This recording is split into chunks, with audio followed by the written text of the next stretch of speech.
फिक्र क्यों मुझे गुमराही की राह दिखाते हो, किसी बुरे अमल की तरफ क्यों ले जाते हो।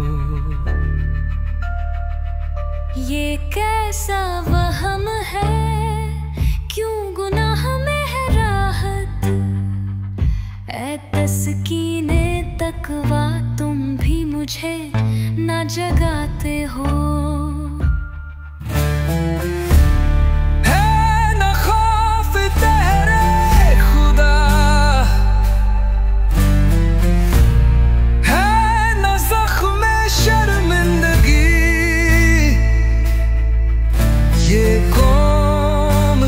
लज़्ज़तें हैं जो दिल में बसाते हो।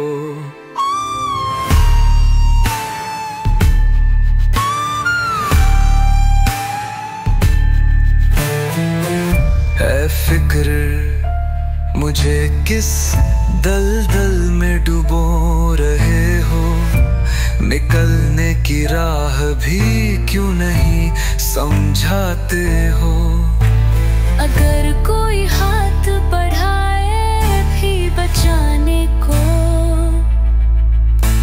गुमान की वो भी बस गुनाह सिखाते हो।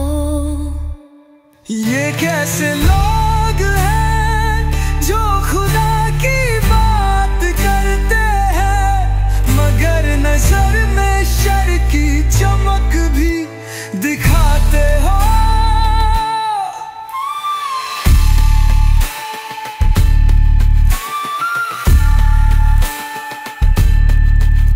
सुकून पकी में है या गुनाह में पोशीदा, ये कौन सी सोचें हैं जो आग लगाते हो। कमज़ार तो बस सवालों पे सवाल